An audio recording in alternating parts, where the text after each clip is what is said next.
अभयदान हा शब्द ऐकून यशोदा विचारात पडली आणि तिने पायलला विचारले, पायल, तू काय बोलत आहेस ते मला समजले नाही. आणि हे अभयदान म्हणजे काय? आजी, तुम्हाला अभयदान माहीत नाही का? तुम्ही पंचतंत्राच्या कथा वाचल्या नाहीत का? पायलने लहान मुलासारखे विचारले. तेव्हा यशोदा हसत म्हणाली, नाही बेटा. पायल त्यांच्याजवळ आली आणि म्हणाली, आजी, मी पंचतंत्राच्या एका कथेत वाचले होते. जंगलाचा राजा सिंह जेव्हा एखाद्याला भेटायला बोलावत असे तेव्हा जंगलातील प्राणी त्याला भेटण्यापूर्वी अभयदान मागायचे, कारण तो सिंह खूप दृष्ट होता. अभयदानाचा अर्थ असा होतो की सिंहाला भेटण्यापूर्वी प्राण्यांना वचन द्यायचे होते की तो त्यांना खाणार नाही. ओ हो बेटा, आत्ता मला तुझ्या अभयदानाचा अर्थ चांगलाच समजला आहे, यशोदा हसत म्हणाली. पायलने लहान मुलासारखा चेहरा केला आणि यशोदाचा तळहात धरला आणि म्हणाली, आजी, मी अभयदान मागितले, त्याचे तुम्ही वाईट वाटून घेऊ नका. त्याचं काय आहे ना, तुमच्या नातवावर माझा विश्वास अजिबात नाही, कारण ते माणसातून कधी भयंकर सिंह बनतील हे कळतच नाही. जेव्हा त्यांना कळेल की आता मी या घरात राहणार आहे आणि तुम्ही मला तुमची काळजी घेण्याचे काम दिले आहे, तेव्हा त्यांनी मला कच्चंच खाऊ नये, माझे हाडेही सापडणार नाही. आणि माझी फ्रेंड मधू, ती बिचारी मुलगी मला सगळीकडे शोधत बसेल.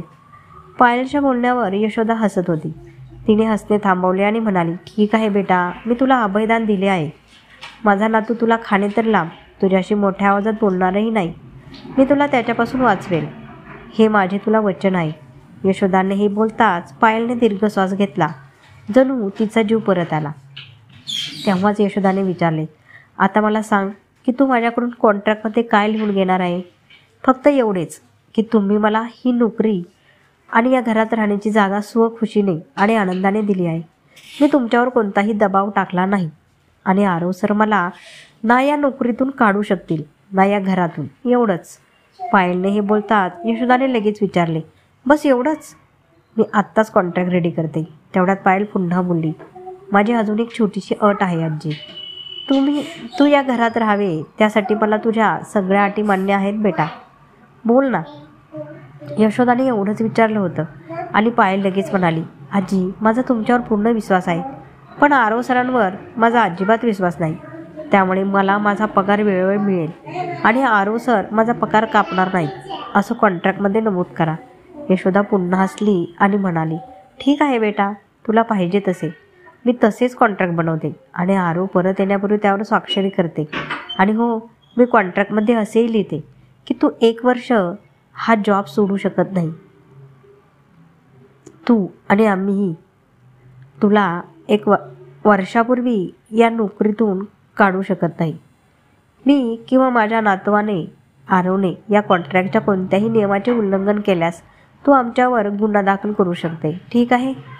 नाही नाही आजी, मी कधीच स्वप्नातही असा विचार करू शकत नाही. तुम्ही मला मदत करत आहे आणि त्या बदल्यात मी तुमच्यावर गुन्हा दाखल करेन. या गुन्ह्यासाठी भोले बाबा मला कधीच माफ करणार नाहीत. पायल हे बोलताच यशोदाने क्षणभर विचार केला आणि म्हणाली, मी एक गोष्ट अजून या कॉन्ट्रॅक्टमध्ये लिहून घेते. जर तू 1 वर्षापूर्वी ही नोकरी सोडली तर आम्ही तुझ्यावर गुन्हा दाखल करू शकतो. हिशोब बरोबर? आता ठीक आहे? आता बरोबर आहे. आता ही नोकरी आणि या घरात राहणे मला मान्य आहे, पायल हसत म्हणाली. यशोदाही हसली. तिने टेबलावर ठेवलेला फोन उचलला आणि वकिलाला फोन केला. पलीकडून वकिलाने विचारले, आजी काय झाले? सर्व काही ठीक आहे ना? हो, सगळं ठीक आहे. अभिषेक, तुला माझ्यासाठी एक काम करायचं आहे आणि तेही आत्ता, यशोदा म्हणाली. हो आजी, बोला ना, अभिषेकने विचारले. यशोदाने पायलकडे पाहिले आणि मग हसत फोनवर म्हणाली, तुला माझ्यासाठी एक कॉन्ट्रॅक्ट तयार करायचे आहे आणि तेही आरवला न सांगता, आरवला न कळवता. काय आहे त्या कॉन्ट्रॅक्टमध्ये आजी? अभिषेकने विचारले. यशोदाने त्याला सगळा प्रकार नीट समजावून सांगितला. अभिषेक हसत हसत म्हणाला, तुम्ही पण ना आजी, खरंच तुम्ही आरवचीच आजी आहात. मी माझ्या एका माणसाकडे कॉन्ट्रॅक्ट पाठवीन. धन्यवाद बेटा. यशोदाने हे बोलताच अभिषेकने फोन कट केला. कॉल डिस्कनेक्ट होताच यशोदाने पायलचा तळहात धरला आणि म्हणाली, पायल, जोपर्यंत कॉन्ट्रॅक्ट तयार होत नाही तोपर्यंत मी तुला आमचे घर दाखवते, ये. पायलने होकार दिला आणि उठून त्यांच्यासोबत गेली. इथे आरव आणि मधू स्टेजवर रिहर्सल करत होते. राज बनलेला आरव रागाने मधू बनलेल्या नयनाकडे आला आणि तिचे हात धरून रागाने म्हणाला, मला चांगलंच माहीत होतं की तू खूप स्वार्थी मुलगी आहेस. तू फक्त स्वतःचाच विचार करते, पण यश मिळवण्यासाठी तू ऋषीसारख्या वाईट व्यक्तीशी मैत्री करू शकते असे मला कधीच वाटले नाही. राज हे बोलताच नयनाने त्याच्याकडे पाहिलं आणि हात झटकत म्हणाली, राज, हे जरुरी नाही ज्याला तू वाईट बोलतो तो खरोखरच वाईट असावा. मी ऋषीला चांगलेच ओळखते. तू माझ्यासमोर त्याला जितका वाईट दाखवतोय तो तसा नाही. आणि मी तुझ्यावर प्रेम करण्याची ही शिक्षा नसावी की मी तुझ्या परवानगीने मैत्री करावी. म्हणजे आता माझं प्रेम तुला शिक्षा वाटतंय? वा, तू असं का म्हणत नाहीस की मी तुझ्या आणि ऋषीमध्ये भिंतीसारखा उभा आहे आणि माझ्यामुळे तू त्याच्या मिठीत जाऊ शकत नाहीस? राज रागाने म्हणाला. नयना हसली आणि म्हणाली, तू खूप छान केलीस राज. जी तुझ्या डोक्यातली आणि मनातली घाण माझ्यासमोर उघड केली. आता कदाचित मला ऋषीचा प्रस्ताव स्वीकारणे सोपे जाईल. मी निघते, बाय. असे म्हणत नयना वळली. तिच्या डोळ्यांतून अश्रू वाहू लागले आणि ती हळूहळू पुढे जाऊ लागली. आणि मग राज पटकन तिच्या जवळून निघून गेला. त्याला जाताना पाहून नयना जमिनीवर बसून रडू लागली आणि म्हणाली, हे कसले प्रेम आहे देवा, जे मला राजच्या जवळ जाऊ देत नाही आणि त्याच्यापासून दूरही जाता येत नाही. त्याच्या अशा वागण्यानंतरही का मी ती डायलॉग विसरताच मधूचे रडणे थांबले आणि ती तिथेच बसून डायलॉग आठवू लागली. ते पाहून आरव त्याच्या केबिनमध्ये गेला. तो निघून जाताच आधी मधूकडे आला आणि म्हणाला, मधू, प्लीज तुझे डायलॉग नीट लक्षात ठेव. आपण एकाच सीनची 3दा रिहर्सल केली आहे आणि तुझ्यामुळे एकदाही रिहर्सल नीट होऊ शकली नाही. एका सीनची 2दा रिहर्सल करणे आरवला कधीच आवडत नाही. खरं तर तो सीन एकाच वेळी ठीक करतो, त्यामुळे प्लीज त्याला नाराज करू नको. असे म्हणून आधी तिथून निघून गेला आणि मधू काळजीत पडली आणि विचार करू लागली. आरव त्याच्या केबिनमधल्या खुर्चीवर बसून पायलचाच विचार करत होता. तो स्वतःशीच म्हणाला, ती माझा खूप तिरस्कार करते, तरीही मला वाचवण्यासाठी ती बंदुकीसमोर येऊन उभी राहिली. इन्स्पेक्टर साहेबांनी त्या मुलाचा हात धरला नसता तर गोळी तिला लागली असती. त्या मूर्ख मुलीला काही झालं असतं तर मी स्वतःला कधीच माफ करू शकलो नसतो. गोळी? तेवढ्यात आधीने आत येताना विचारले. आरवने डोळे मोठे करून आधीकडे पाहिले आणि आधीच्या प्रश्नाकडे दुर्लक्ष करत म्हणाला, मधू नयनाच्या भूमिकेसाठी योग्य मुलगी नाही असे मला अजूनही वाटत नाही. आधी मधू नयनाच्या भूमिकेसाठी योग्य मुलगी आहे असे मला अजूनही वाटत नाही आधी. फक्त ती तिचे डायलॉग ध्यानात ठेवत नाही म्हणून. आधीने विचारले. आरव उभा राहिला आणि त्याच्या जवळ आला आणि म्हणाला, कारण मोठे डायलॉग बोलत असताना तिचे एक्सप्रेशन मला हवे तसे नसतात. नयना खूप आत्मविश्वासू मुलगी आहे, पण तिचे राजवर खूप प्रेम आहे. करिअर आणि प्रेम यात गुंतलेल्या नयनाच्या आयुष्यात यश आलं तर खूप अश्रूही येतात. मधू नयनाच्या पात्राला न्याय देऊ शकणार नाही, पण आरव, आम्हाला मधूला नयना बनण्यासाठी थोडा वेळ तर द्यावाच लागेल. काही दिवस लागतील. लाईव्ह प्ले करणे सोपे नाही आरव, पण तिने अनेकदा लाईव्ह प्ले केले आहे.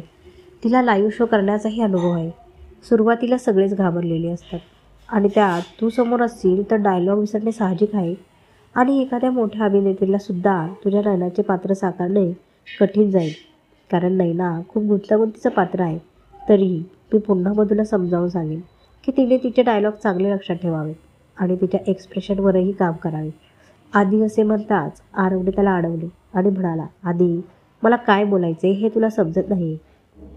नयनाचे पात्र लाईव्ह साकारणे खूप अवघड आहे हे मलाही मान्य आहे.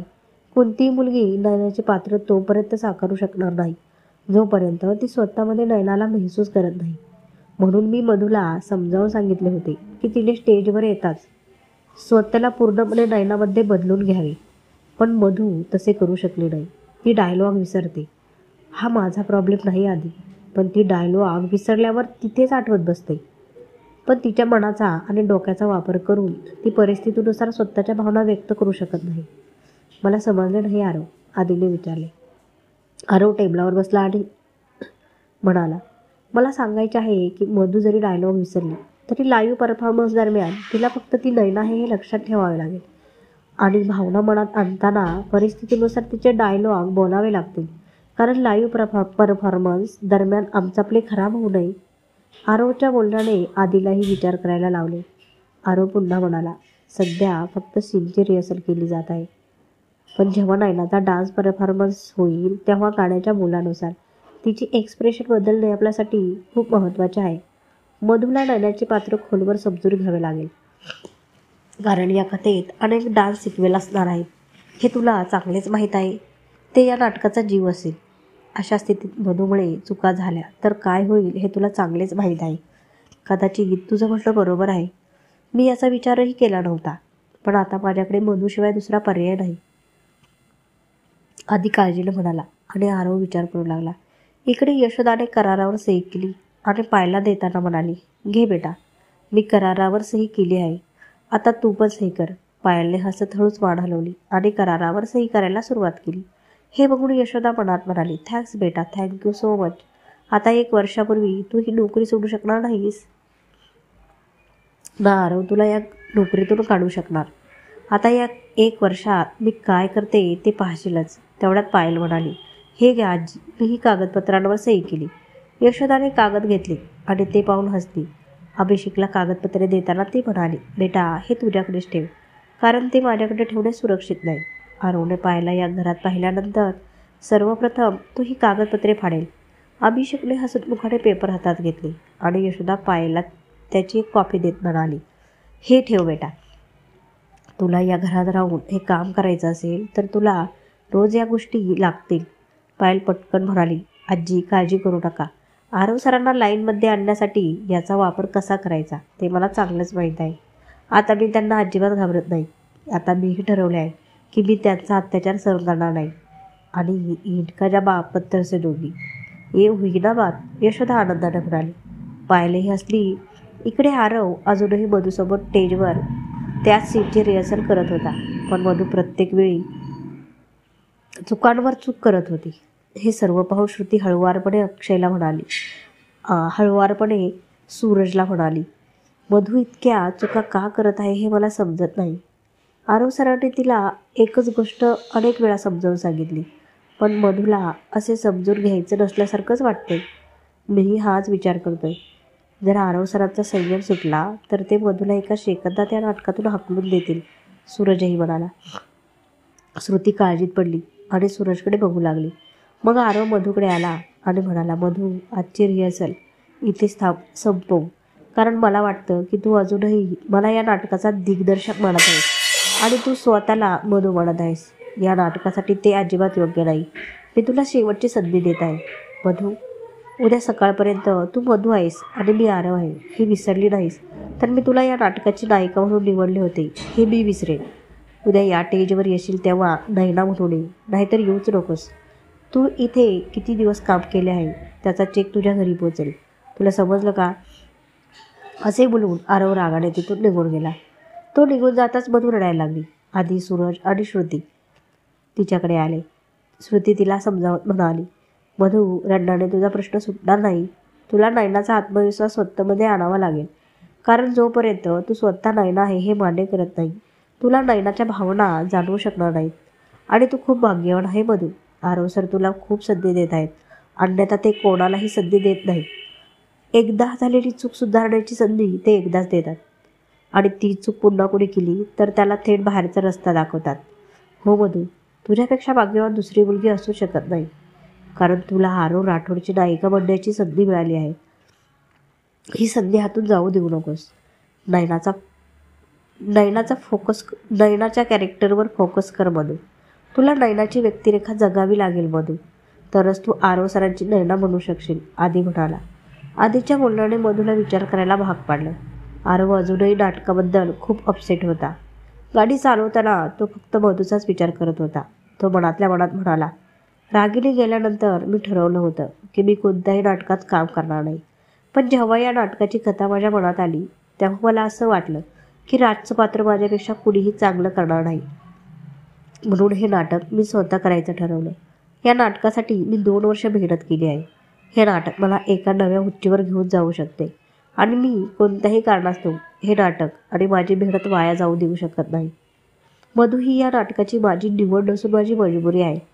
पण आता मला वाटते की माझ्या या मजबुरीमुळे माझं स्वप्न भंग पावेल. हे नाटक लिहायला मला 2 वर्षे लागली.